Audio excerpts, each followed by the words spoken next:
Vamos lá, boa noite, Magnólia Figueiredo, seja bem-vinda ao Repórter 98. Hoje, no Dia Internacional das Mulheres, a gente resolveu homenagear as mulheres através do convite da sua presença aqui. E nada melhor do que uma mulher ágil, desenvolva em alta velocidade como Magnólia Figueiredo. Seja bem-vindo ao Repórter 98, Magnólia. Bom, boa noite, amigos aqui presentes da Repórter 98. Quero agradecer a lembrança, né, de hoje poder estar aqui com vocês, um dia que é tão importante, né? Marco histórico das lutas das mulheres e de muitas conquistas também. Sem dúvida. Eu começo a perguntar, desculpa, fala. Marco histórico e o exemplo que teve de inspiração, né? Sim, eu porque você, a partir do seu exemplo, inspirar as outras mulheres, que é possível sim, num mundo masculino como é o esporte, né? O atletismo, quando você tem as estrelas, João do Pulo, né? Sim. Nós vamos ter agora, nós temos Magnólia como nossa como referência, há muitos anos, Mauro Imagem, que veio agora, sim, né? A do salto em vara, que me fugiu o nome aqui, mas notadamente o atletismo masculino, como era treinar, Joaquim como Cruz. É vencer, como é disputar esse mercado, né? Reproduzindo a realidade de muitas áreas, né? O esporte, ele reproduz também isso, né, Magnólia? É exato, mas na verdade é o segmento que mais traz equidade. Se você for hoje assistir uma corrida de rua, por exemplo, você vê ali homens e mulheres ali juntos. Então, mas assim, Magnólia, você tem quantas Olimpíadas? 4 Olimpíadas. Aí isso que eu queria lhe perguntar. Uma atleta da sua envergadura que esteve presente em 4 Olimpíadas, você faz algum registro de evolução ou de grau de dificuldade em relação à sua primeira participação à última participação olímpica, da primeira para a 4ª Olimpíada? Você percebeu algum incremento no respeito, no tratar com as mulheres, ou você enfrentou dificuldades diferentes da primeira Olimpíada em relação à 4ª? Bom, eu vou falar, posso até ser um pouco egoísta, mas eu vou me reportar bem a minha pessoa. Sim, pois não. Desde que eu iniciei, eu não tinha esse olhar que as pessoas pudessem falar. Até porque quando eu comecei, as pessoas achavam que eu ia virar homem porque estava treinando, né? A evolução do comportamento humano, quer dizer, na sua primeira Olimpíada as pessoas achavam que você ia virar homem porque estava treinando para... Não era nem na primeira Olimpíada, quando eu iniciei, entre 12 e 13 anos, né? Assim, imagina, eu já fui aos Jogos Olímpicos em 88 e eu já só estava com essa idade quando eu iniciei, e esse era o conceito que as pessoas tinham, né? E eu respeitei, eu tinha certeza do que eu queria. Claro. E as opiniões, mesmo respeitando, porque eu sabia que era fruto exatamente do que se discutia na sociedade, né? Mas eu sabia o que eu queria, então não iam ser as opiniões que iriam tirar o meu sonho, né? Então respeitei, fui em frente, e eu costumo dizer, né? Não pedi licença, nem autorização para fazer o que eu estava determinada a fazer.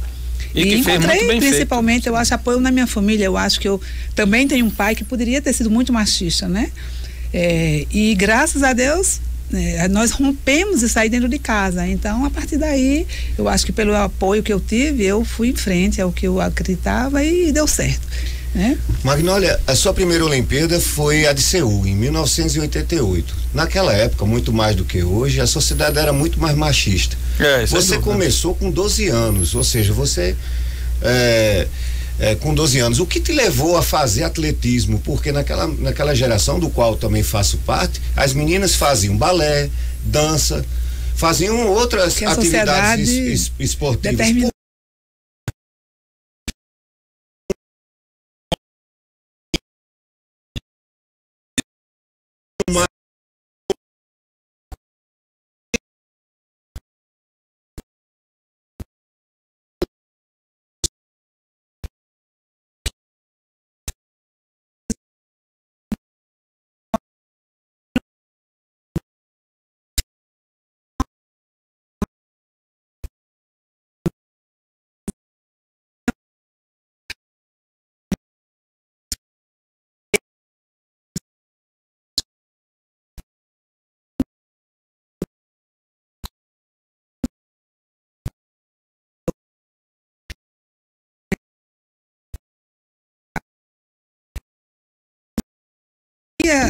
Tanto compromisso e tanto empenho como eu gostaria que a equipe tivesse. E eu, numa modalidade individual, eu sei que dependeria muito mais de mim do que de um grupo. E você começou onde? E o outro...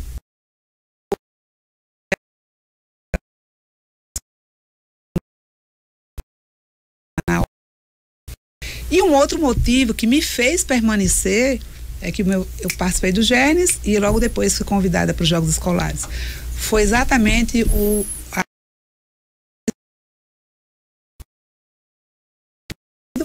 e eu acho que eu tinha que fazer alguma coisa, que quem me apresentou essa realidade foi o atletismo. Um break news aqui, até porque as Vamos pessoas lá, estão passando informação aqui sobre o hospital. Incêndio?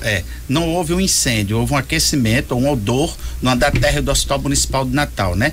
E a equipe de bombeiro civil foi acionada e detectou que foi um aquecimento nos cabos que fazem a ligação entre o gerador e a ligação da Cosern. Por medida de precaução, o serviço de energia elétrica foi interrompido e a SMF procederá à transferência de 10 pacientes que estão com ventilação mecânica para outras unidades hospitalares. Então está sendo feita a transferência desses pacientes que estavam em UTI ou alguma semi-UTI, e agora com a mecanização vai ser feita a transferência com a regulação desses pacientes. Mas não houve um incêndio.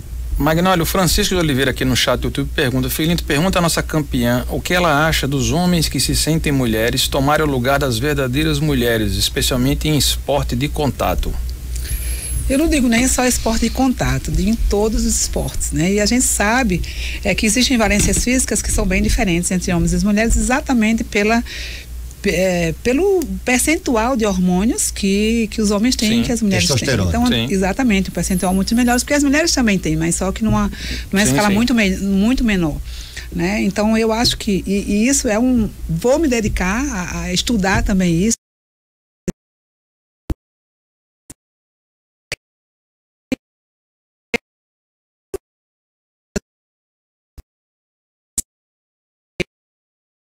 De repente quererem até competir com as mulheres, mas nós sabemos que eles não perdem exatamente isso que é tão natural, é natural. E por mais que se faça tratamento, nós vamos ter o que eles vão ao longo do tempo adquirir, né? Então sempre vai ter essa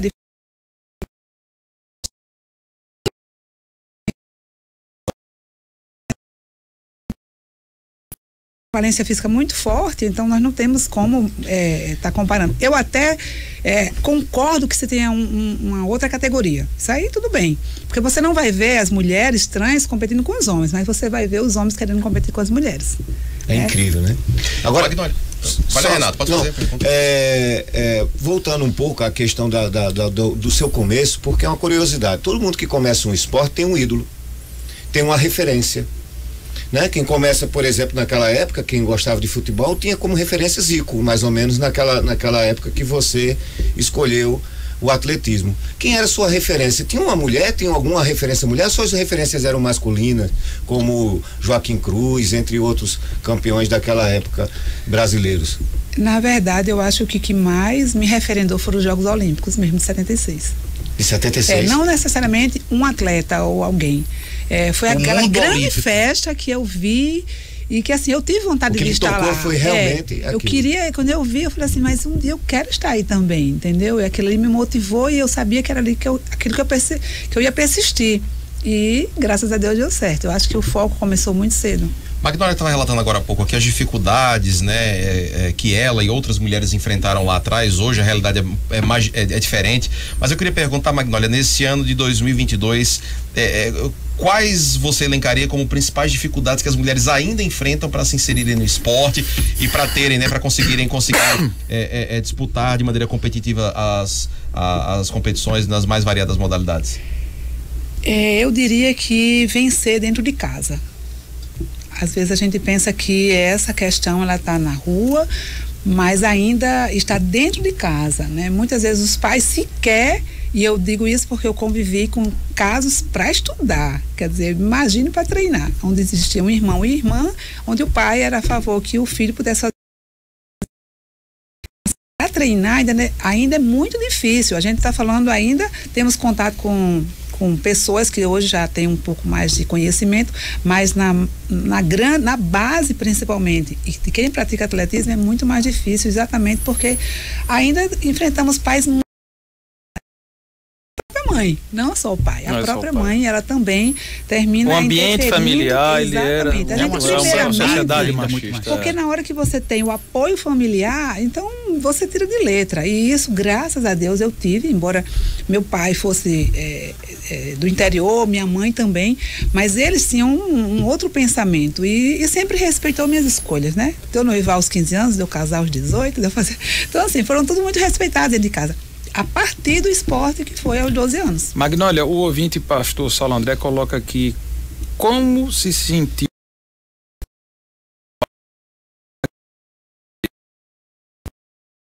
se tornar a atleta mais rápida do Brasil nos 400 metros. Como foi esse sentimento?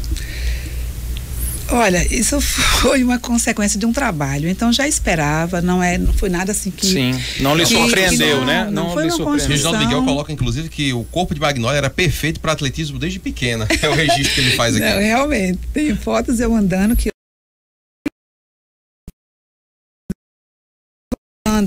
Isso eu confesso que... aconteceu dessa forma, não tinha... Você não se surpreendeu? Nem isso, nem quando eu fui convocada para os primeiros Jogos Olímpicos, quando os recordes vieram, porque existia muito planejamento no que fazíamos. Eu esperava que pudesse acontecer. Então, para a gente era concretização de um planejamento bem feito, né? E da gente renovar, porque o que mais me motivava era renovar o que a gente tinha planejado. Então,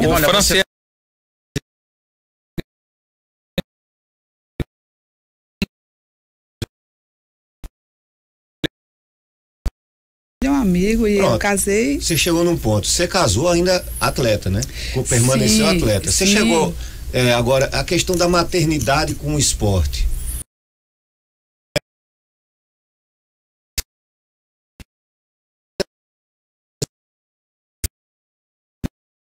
De trabalho, elas têm o lado dual, que é o lado profissional e o lado mãe. Você e o relógio caminho em paralelo. Você teve filho você foi mãe durante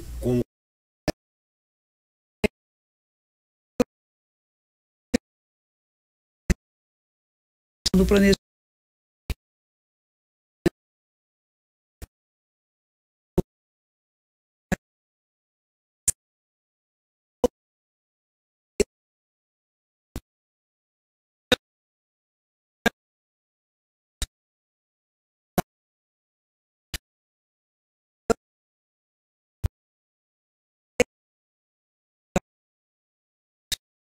Enquanto eu treinava, à noite, enquanto eu ia à faculdade, ficava com o pai, pela manhã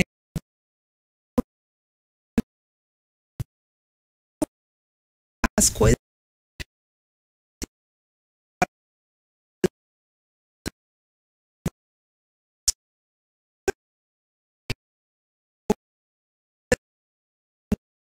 repetindo, mas foi assim, algo muito planejado. E vou dizer, depois da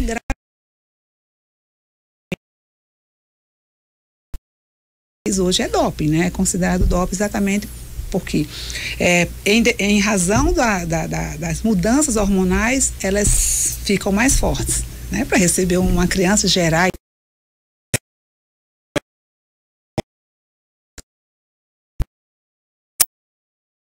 muitos bons resultados, foi o que aconteceu comigo. Magnólia falou sobre apoio familiar, também sobre essa vocação e também sobre planejamento. Eu me lembrei aqui, eu queria deixar aqui para os nossos ouvintes uma dica de filme, viu? Eu assisti esse das irmãs Williams, Serena e Venus Williams, né? Mostra tenistas espetaculares. Indicado ao Oscar de melhor filme, e Will Smith também indicado a melhor ator. Um filme espetacular, vale muito a dica. E eu queria fazer uma pergunta para Magnólia, porque Magnólia é movida a desafio, né, Magnólia, que você também enfrentou, foi a entrada da política. Também um ambiente, né, muito masculino, historicamente. E aí você disputou as eleições, foi candidata a senadora pelo Solidariedade. Fala um pouquinho como foi essa experiência, né? A Magnólia esportista para candidata nas eleições. Eu faço um paralelo entre o esporte e também a política. Nós temos um sistema, no esporte você tem um sistema esportivo que você precisa estar afiliado a um clube para você poder estar disputando. Competindo. Da mesma forma na política. A diferença é que eu acho que no esporte é muito mais fácil, tá? É muito mais fácil.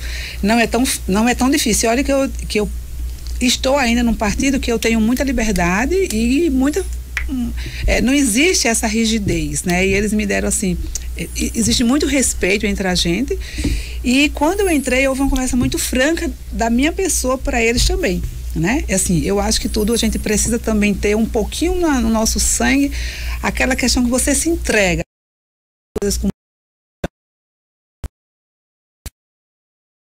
como se deve fazer a política. Então, assim, eu não... Falta mais paixão na política. Com certeza, para determinadas coisas que existe mais dissimulação na política do que... Assim, é que você, ao invés de respeitar,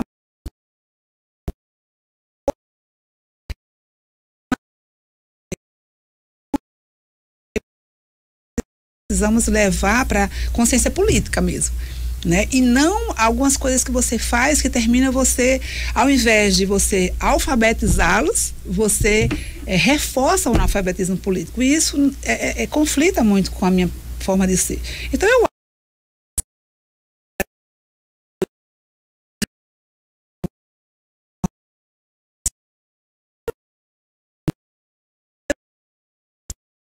que nós temos hoje, antes da gente, eu ouvi vocês falando sobre a questão do aborto, se nós não tivermos um espaço tão diverso, fica difícil de se discutir coisas que as mulheres poderiam estar levando, quer dizer, algo que parte muito dela.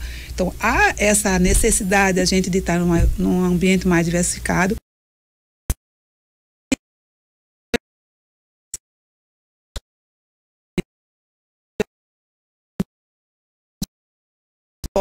Acreditar que ele pode ser, sim, um transformador social. Que temas impactam a política, Magnólia? Antes dessa pergunta, Mulatinho, então, pelo que eu entendi aqui, Magnólia não pretende mais ser candidata?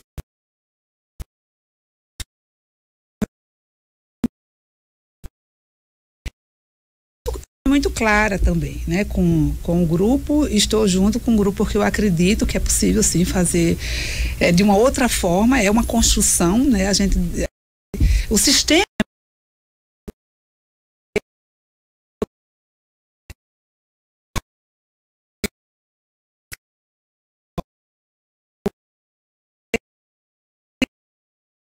isso, então eu acho que sai o antidoping. Sai muito, que é muito cansativo, entendeu? Você no esporte você pode brecar e pronto, mas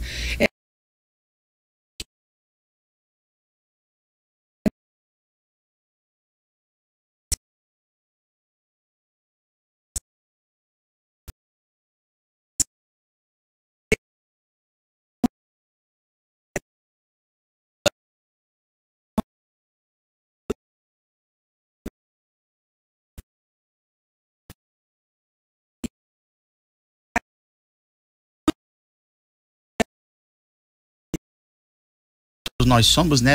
Quais são os temas que ele trazem no dia a dia e que você, como cidadã, busca debater com a sociedade? E lá no seu partido, no caso? É muito difícil da gente tentar buscar a equidade social.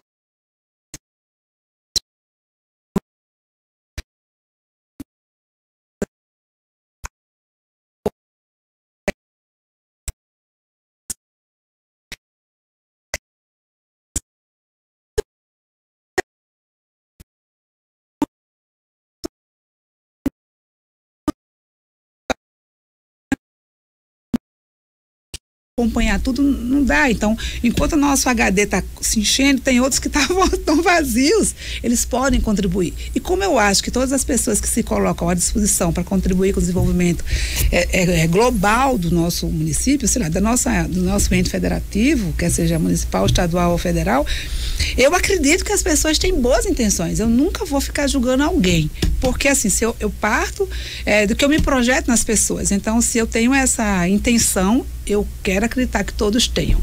E, infelizmente, não é bem assim, né? Mas eu não posso perder isso que eu acho que ainda me torna uma cidadã, talvez, eu não sei, sonhadora, ou que saiba que vai precisar de um grande tempo para esse processo se consolidar. Da mesma forma que hoje o sistema que nós temos aí, eles consolidou. Magnólia, misturando um pouco política com esporte, a gente está vendo aí várias entidades esportivas excluindo os atletas russos em as várias modalidades. Eu quero um olhar da atleta Magnólia também em relação aos atletas russos, Porque Fórmula 1, sabe que Fórmula 1, não, todos os esportes. Tenistas, tenista, badminton, futebol, é uma infinidade. Vários que se posicionaram contra a invasão da Ucrânia. Inclusive no judô. Inclusive hoje tem a notícia que o Vladimir Putin, que é judoca, foi excluído, foi retirado as faixas, foi excluído do. Então é a questão seguinte. Do esporte. É a questão seguinte. Para a pessoa ser um atleta de alto rendimento, a pessoa se prepara a vida inteira. É um sacrifício hercúleo a pessoa chegar naquele momento, naquele ápice do treino, e por um motivo político completamente alheio à vida dele, ele se vê fora de uma Olimpíada, por exemplo. Você que ficou fora de uma Olimpíada por conta de uma contusão. Qual é o seu olhar, o olhar de um atleta, olhando esses atletas que não tem nada a ver com essa consequência de comportamento político, né? Aí nós temos algumas coisas a analisar, né? Nós sabemos que, infelizmente, antes era só o que era chamado cortina de ferro, né? Os países que faziam parte, que estimulavam exatamente para reforçar o seu sistema político, os atletas. E nós sabemos que o maior escândalo, o maior laboratório de se produzir atletas dopados era lá. Então, assim, por isso que nos Jogos Olímpicos muitos atletas não puderam, porque, assim, dificilmente se você fizesse ali naquele momento o teste, todos estariam limpos. Não iria eu não vou ser leviana, mas muitos seriam realmente, porque eles eram estimulados a isso. O próprio sistema valorizava e incentivava, entendeu? Então, por isso que alguns não foram, e aqueles que se submeteram e foram testados e que eles estavam limpos, eles foram autorizados, menos sem bandeira, né?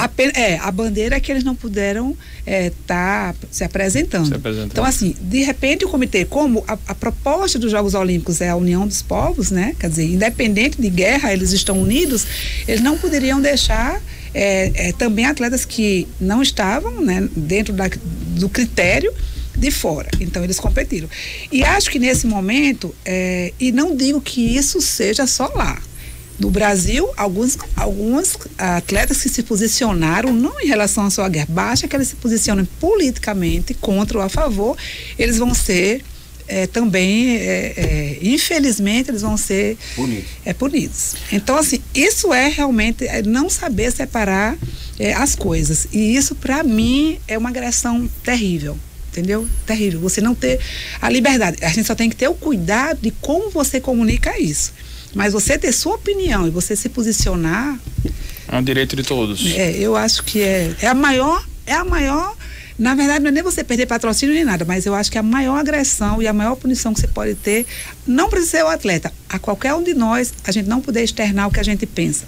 É a forma como a gente externa, mas a gente precisa se posicionar. Magnólia, infelizmente, papo bom corre rápido, o programa está acabando, mas eu queria fazer um registro antes do programa acabar, que eu nunca tinha tido a oportunidade de conversar com você. E eu termino essa entrevista lhe admirando muito mais do que quando você aqui entrou. E lhe parabenizar e disponibilizar o microfone para suas despedidas aqui. E agradecimento de todos nós aqui que fazemos o Repórter 98. Ganhei a noite, né? Para agradecer. Isso é verdade que você disse, algumas pessoas que me conhecem terminam tendo o conceito que elas mesmas produziram a partir do contato, né? E não por elas acharem. Isso é muito bom, quando a gente nós mesmos podemos finalizar ou então conceituar uma pessoa. Então agradeço a oportunidade, eu acho que eu ganhei exatamente porque tive essa oportunidade de ter talvez uma outra percepção que você tinha de mim, até porque muitos têm somente como um atleta, Magnólia atleta, e o que eu menos fui, se vocês querem saber, fui atleta. Foi atleta. Imagina só. Meus amigos, microfone para despedida. Mãe, professora, educadora, e também coordenadora de atletismo e por aí vai. Boa noite especial à amiga ouvinte. Boa noite a todas as nossas ouvintes da 98. Boa noite a todos, um beijo especial, um abraço a todas as mulheres, até amanhã. Obrigado pela audiência, pela sintonia, até amanhã com mais um Repórter 98 e beijo em todas as mulheres e abraço para vocês homens, para não ficar ninguém aqui enciumado. Até amanhã com mais um Repórter 98. Boa noite, meninas, orgulho de sermos mulheres. A 98 FM apresentou Repórter 98. Oferecimento, não tem plano, tem